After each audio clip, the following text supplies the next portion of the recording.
Hi, this is a basic introduction to After Effects. On my desktop, I've made a folder with an Adobe Illustrator vector image of an octopus. Now, I'm going to animate this in After Effects, so I'll go to my applications and load After Effects. Before I start, I'm going to save this After Effects project on my desktop called Octopus. And this is my After Effects project file. In the project window here, I'm going to double click, and that allows me to import things into my After Effects project, and I'm going to import my Octopus Illustrator file. It now is part of my project assets. It's the only asset I have in there at the moment. The next thing I'm going to do is to create a new composition. Think of the composition as the shot. A composition, and I'll call this Octopus, can have various presets, from the very small web video through to a range of high definition TV. I'm going to use the HDTV 720 format, and I'm going to just make my color to be a bluish color.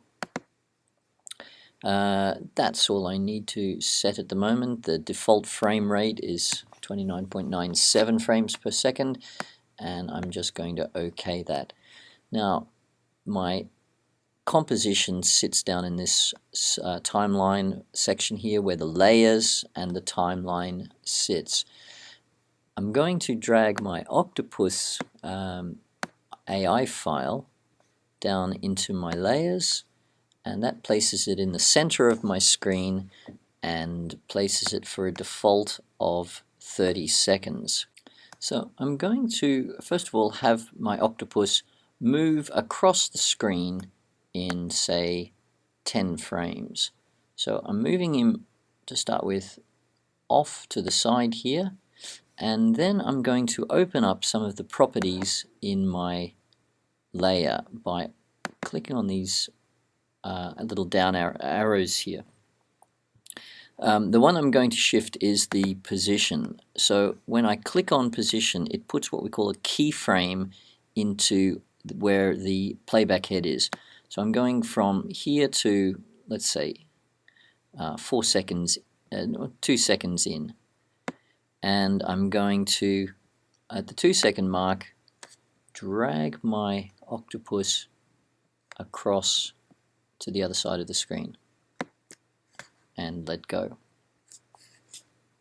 This has now put an animation in between frame 0 and, well, about frame 60. So there are 60 frames between that point and that point. And in fact, each of the 60 frames is represented by a dot in this animation path line.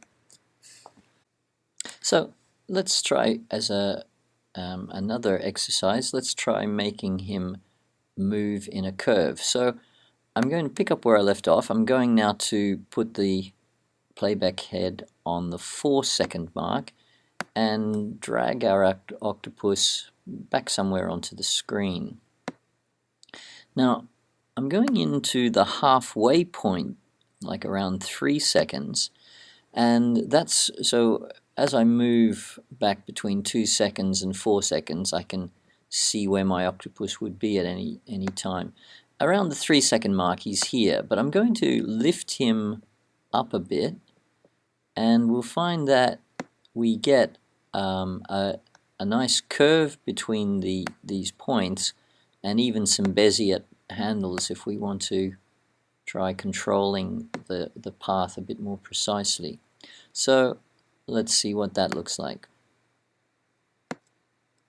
I'm hitting the space bar to play it, and we have our octopus moving in a curve. So far we've just been animating the position, but now I want to animate the scale as well. So first thing I'm going to do is at the 4-second mark, I'm just going to put a scale keyframe in by clicking on the scale keyframe symbol there. I'm going up to 6 seconds and I'm going to move Mr. Octopus into the center of the screen, but I'm also going to shrink him.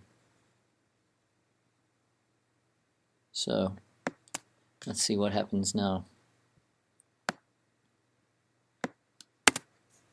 Between 6 seconds and 4 seconds, our little octopus shrinks into the distance.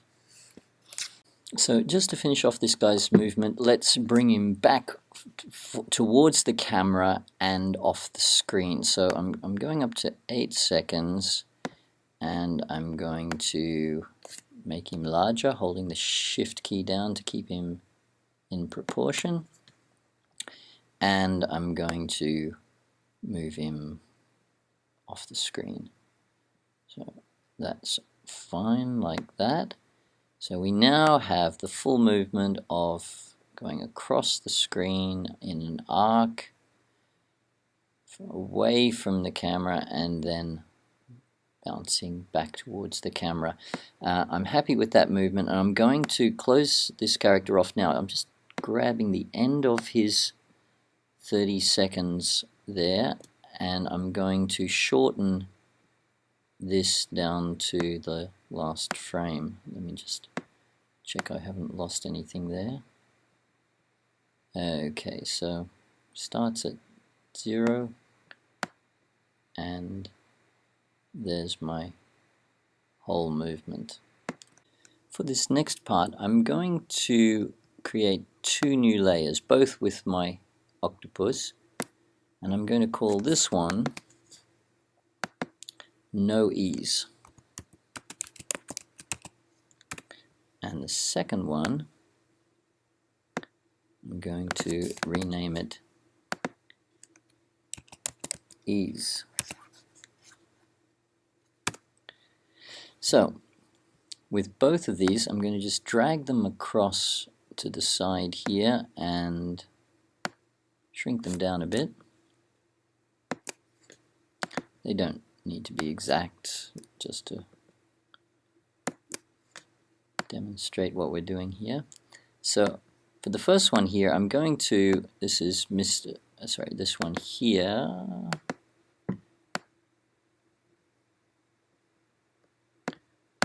This one here. This is Mr. No Ease. I'm going to do exactly what we did in the first exercise, first part of this exercise. So I've got both of these guys coming onto the stage at frame 8, and on frame 8 I'm going to get Mr. No Ease. Hang on, let me put Mr. No Ease at the top. So No Ease is at the top and Ease is at the bottom. Mr. No Ease will have an animation that takes him across the stage. So I'm going to put a keyframe on frame 8 and then drag him across the stage for 2 seconds. Now Mr. No Ease will come back and we'll do something similar with him. So I'm opening up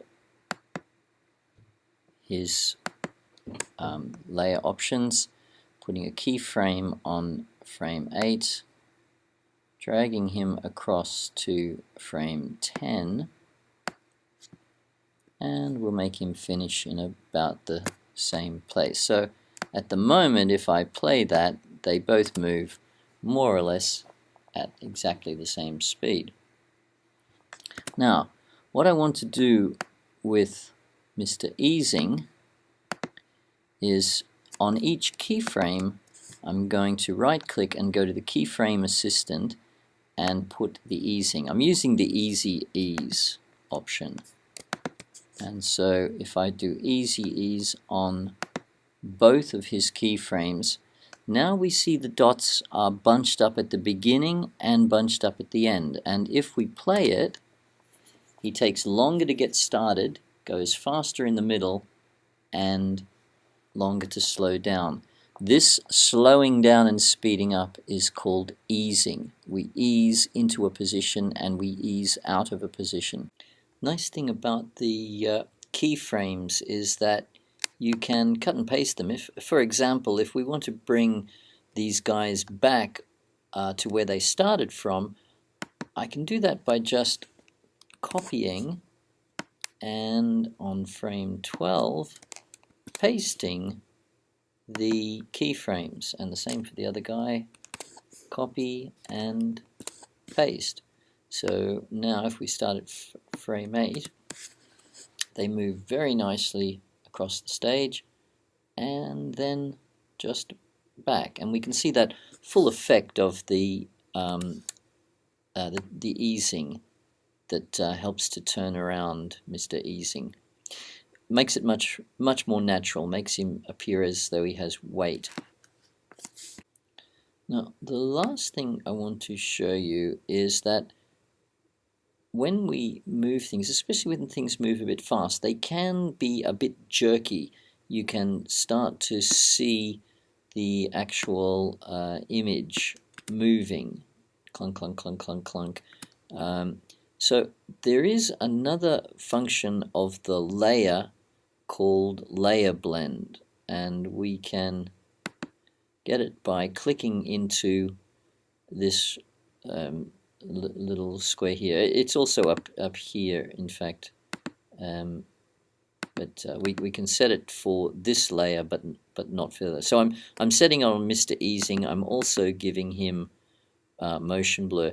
By the way, there's another switch down here which allows you to see the blend modes or the switches, and that toggles between the switches and the mode. So I've got it set to switches at the moment, and that allows me to put the motion blur on. So now we're going to add a little music to our animation. So I'm going back to the project window and double clicking, and I'm going to find, I've just got a couple of different, so this is a little MP3 file just with some bass and drums. It'll take AIF files or most of the sound files. So I've now got Freedom MP3 in my project, and I'm going to drag it down and put it on a layer. Now one of the things you'll notice is that just playing it doesn't play the audio track. In fact, we have to use this playback button, the preview button, and it's called a RAM preview. It loads the memory, it loads the animation and the audio into memory and plays it from memory. So if we click RAM preview, it thinks about it for a minute, and when it's loaded it all into memory, it'll start.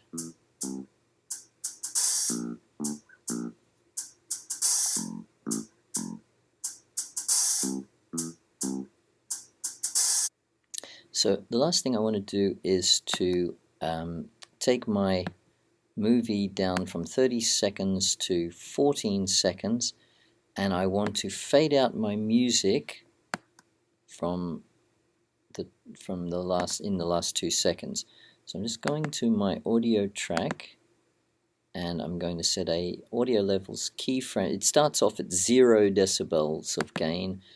I put a keyframe there in for 0, and on 14 seconds I take it down to -48. Let's just hit the RAM preview and see what we've got there.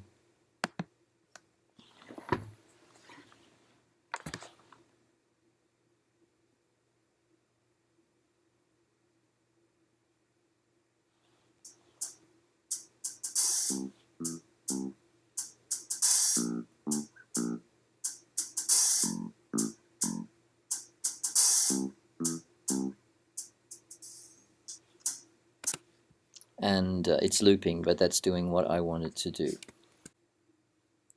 So I'm pretty happy with my movie, and I would now like to export it as a movie file from After Effects. So I go to the composition and add it to the render queue.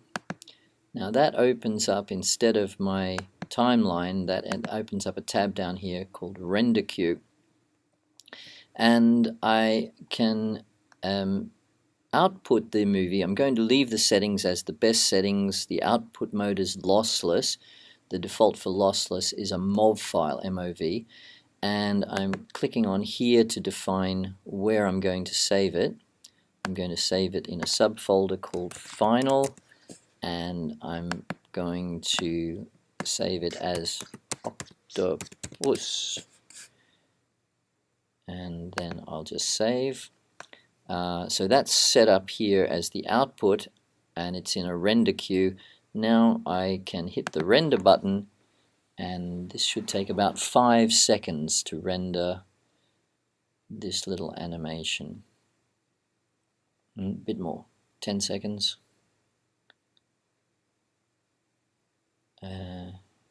Okay, well, we're getting there. 18, 19. We get a little signal that it's now finished, and if we go to our directory for Octopus, we see a final directory, and it's a MOV file. So we can load that up into QuickTime Player.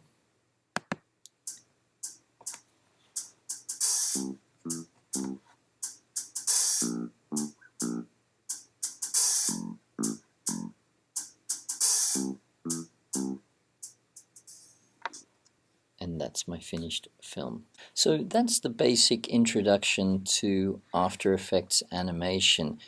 Just to recap, we looked at the project window, how to bring assets into the project to use. We looked at the creating a composition based on a video size. We looked at how a composition is made up of layers.